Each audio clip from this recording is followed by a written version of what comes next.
En fait, là, faut que vous réalisez qu'on a pris un but par Kai Havertz en mode. Là, en fait, ça c'est un TikTok pour Exporter Citizen pour que vous compreniez un peu le naufrage, la désillusion qui est en ce moment. On a pris un but par Kai Havertz au nom d'Allah, les gars. Au nom d'Allah, on a pris un but par Kai Havertz. Là, tout de suite, la seule chose que je peux faire, c'est remercier mon créateur d'avoir fait un monde où la honte ne tue pas. Voilà, les gars, ça, c'est la seule chose tout de suite où je peux le remercier. Parce qu'en fait, les gars, on a pris un but par un mec, tellement il est nul. Voilà, tellement il est nul. Dans le même match, il avait une occasion. Au point de pénalty, il était pressé par personne. Par là, il a tiré à côté. Mais tellement notre défense, elle est encore plus nulle. On a pris un but par Kai Havertz. Réfléchissez, les gars. Réfléchissez bien, les gars. Au nom de Dieu, réfléchissez bien. L'attaquant le plus nul d'Europe. Au nom de Dieu, c'est nous, on l'a laissé marquer. Voilà. Ah là là là là, les gars. Au nom de Dieu, pour montrer, je peux devenir fou. Hein. Par Dieu, pour montrer, je peux devenir fou. Mais vas-y, tranquille. Voilà, tranquille. Tellement faible que même les petits, ils se permettent de trash talk. Même les petits qui n'ont même pas joué le match aller, hein, ils se permettent de trash talk. Ça veut dire là, si je résume bien, on est venu à Londres, on en a mangé 5, on s'est fait violenter, on se fait voler nos célébrations et on se fait rire à la gueule. Supplément, on se fait rire à la gueule. C'est terrible, les gars, ce qui se passe. Hein. On joue avec des vieux, des mecs trop nuls. Lui, déjà, il est nul. Toute la saison, il est nul. Toute la saison, il est nul. La veille du match, quelques jours avant le match, au lieu de fermer ta bouche parce que t'es trop faible, lui, il se dit quoi? Non, je vais aller Kouma. Et il nous explique que je pense que Manchester City peut battre n'importe quelle équipe d'Europe. C'est-à-dire, il s'est dit ça. Aujourd'hui, il a joué 2 minutes de jeu. Pas plus, pas moins. 2 minutes de jeu. Il fait déjà une erreur qui coûte un but. Et en fait, cette équipe, je sais pas, wallah. Ah, les gars, c'est simple. Là, aujourd'hui, Arsenal, ils nous ont viré de la table pour la Première Ligue. En mode, la Première Ligue, là, elle va seulement se jouer entre Arsenal et Liverpool. Nous, on n'est pas conviés à la table. Au nom de Dieu, on n'est pas conviés à la table. C'est tout en mode. On n'est pas conviés. On n'est pas conviés, wesh. Regardez-moi, on dirait que je ris. En fait, l'exploit insurmontable que je pensais qu'on avait fait, rien du tout. Le néant. On a affronté RB Salzbourg ou Stuttgart, ils ont le même niveau. Là, ça fait 2 semaines que je m'assure tellement fort le PSG pour au final rien. En fait, on a battu une équipe lambda. C'est tout. Voilà, en fait, Manchesterville, voilà, des buts par Thomas Partey, des erreurs défensives qui leur coûtent l'ouverture du score à la 2e minute, des buts par Kai Havertz, le pire numéro 9 de la Première Ligue. Tout ça, pour ça, en fait, on n'a aucun match référence. La question, c'est maintenant qu'on a vu ce résultat, est-ce que Manchesterville, ça compte comme un match référence? Voilà, mais en fait, je pense pas. Je pense pas. Regarde leur niveau de merde. Je pense pas. Je suis tellement déçu. Voilà, je pensais qu'ils allaient faire quelque chose. Au moins pour prouver aux autres. Eh, regardez le PSG, ils ont pas battu une équipe de merde. Au nom de Dieu qu'on a battu une équipe plus bactère. Voilà, j'ai le démon. Sa victoire, elle a servi à rien du tout. Et d'ailleurs, Dieu merci qu'on ait gagné contre Manchester City. C'était de la normalité en fait. Je suis déçu. Tout ça, pour ça. Voilà, une équipe de D2. Je suis sous le choc. Je suis sous le choc, les amis. La performance d'Arsenal aujourd'hui contre Manchester City a tout simplement été exceptionnelle, surtout en 2e mi-temps. Mais, excusez-moi de dire que cette équipe de City aussi adore s'auto-saboter cette saison. On en est à 8 erreurs individuelles qui ont conduit à des buts cette saison. C'est une première sous l'histoire de la carrière de Pep Guardiola.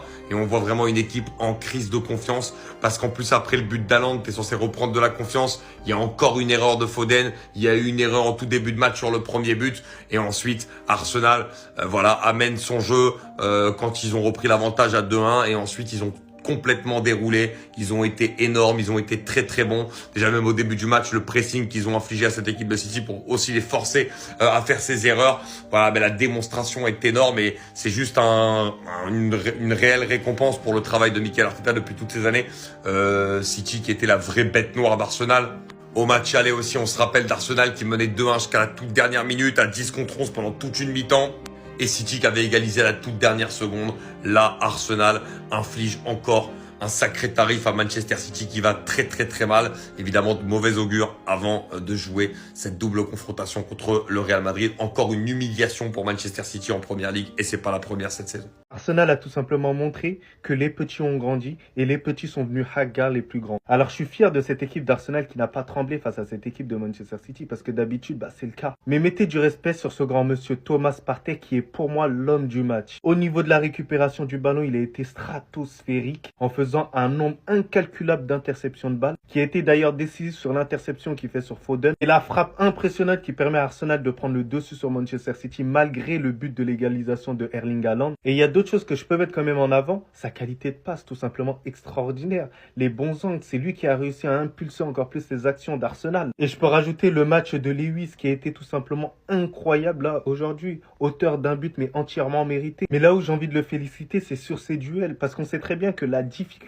actuelle de trouver un latéral qui a la capacité de bien défendre, elle est hyper rare. Donc il a pas tremblé, le type il a 21 ans, il a jamais vu son club être champion de Première Ligue et il est déterminé pour le voir de ses propres yeux et soulever le titre lui-même. Et je peux rajouter d'autres joueurs, des joueurs comme Declan Rice, comme Odegaard, qui arrivent encore plus à montrer leur leadership. Les efforts que Martinelli il a réussi à faire malgré l'absence de Bukayo Saka, c'est tout simplement impressionnant et ça montre que cette équipe d'Arsenal a évolué au fur et à mesure du temps. Donc je pense que ça risque d'être un match déclic, 5-1 face à Manchester City. C'est extraordinaire et ça démontre une chose, que le titre n'est pas terminé pour cette équipe-là. Mais sinon en vrai, ça va toi? Moi en tout cas, alhamdoulilah. Non, le petit Tahagar là, il va revenir se venger.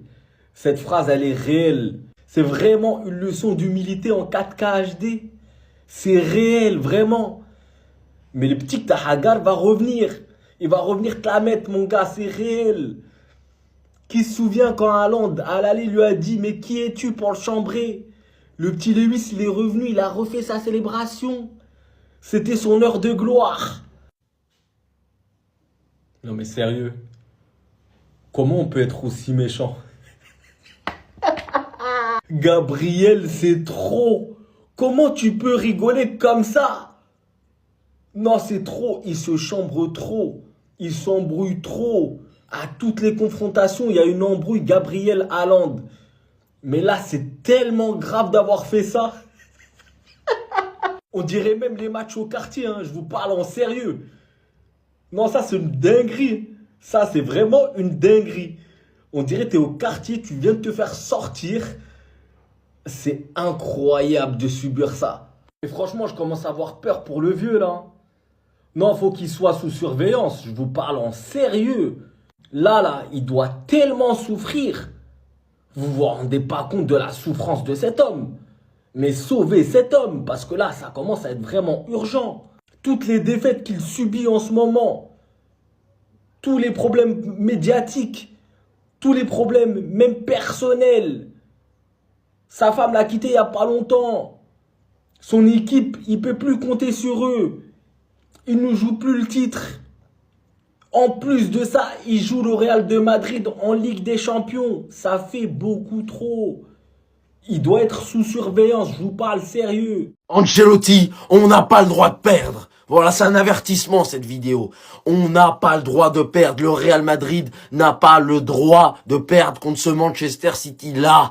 Après tout ce que Guardiola nous a fait, il faut qu'on le termine. Il faut qu'il arrête sa carrière en perdant et en se faisant éliminer par le Real Madrid. Ça doit se finir comme ça. Il est à bout. Son équipe, elle est claquée. On doit juste mettre le dernier coup de massue qui mettra un terme à la carrière de Guardiola. Je pensais que le Real était pas bon, mais eux c'est encore pire. Collectivement ils sont dégueulasses et leurs individualités elles sont mauvaises aussi. C'est la pire équipe de Manchester City qu'on affronte. Là, le Real Madrid n'a pas le droit de perdre. Toutes les équipes d'Europe leur roulent dessus et nous on va se priver? Bah non, je suis désolé. Il faut les taper. Est-ce que vous m'avez bien entendu? Aller-retour, retour au Bernabéu, le Real Madrid doit infliger une rouste à Manchester City. Voilà, ça y est, j'étais là au tirage, j'ai essayé de me dire quel Manchester City on va avoir, leur prochain vrai match. Je compte pas le match de FA Cup contre Leyton Orient, je sais pas quoi là, c'est le Real Madrid, ils ont pas le temps de se réveiller, soit ils se réveillent pendant le match, soit ils restent endormis. Et on doit leur mettre des patates. On doit leur mettre des patates KO au deuxième round comme hier. Je veux que cet homme finisse en pleurs. Est-ce que c'est clair ? Les gars, Pep Guardiola me fait vraiment de la peine. Ça se voit qu'il n'a pas l'habitude d'être dans ce genre de situation. Pour le 4e but d'Arsenal, il était à 2 doigts de pleurer. J'ai jamais vu Manchester City autant à la ramasse. Ça, c'était clairement une humiliation. 4 buts à 1. Même le gamin de 18 ans d'Arsenal a marqué. Sur la célébration, il s'est moqué d'Erling Haaland. Aujourd'hui, tout le monde s'est foutu de sa gueule. Commencé par Gabriel Jesus, bien évidemment. Et pour le coup, c'est mérité pour Erling Haaland parce qu'on se rappelle du match aller ce qu'il a fait à Gabriel. Par contre, est-ce qu'on peut parler 2 minutes de l'attaque d'Arsenal? Ça part tellement vite que ce soit Martinelli, Kéa-Havertz. Déjà sur le but de ce dernier, l'appel était tellement incroyable. Franchement, c'était fluide. Par contre, vers toi, si tu nous expliques comment t'as fait pour rater ça, le gars il a raté cette occasion. Regardez, il est seul face au goal. Bon, il y a un genre de Manchester City, mais comment tu rates ça? Tu mets ça à côté, c'est fini. Après ce match là, je pense que Manchester City, ils auront le moral au plus bas, mais faut faire attention, c'est Manchester City les amis. Et voilà, j'ai même pas terminé la vidéo qu'ils ont marqué le 5e but. Ah ça y est, Manchester City, ils peuvent oublier la première ligue. Et aujourd'hui, la tronche de la défense de Manchester City que j'ai vu là, et la défense que nous on a au Real Madrid, on risque d'atteindre un score historique le jour J. On aura Vinicius face à Nunes, Savino face à Vasquez, et pour terminer Erling Haaland face à Madame Ancelotti. Alors là les amis, ça va marder.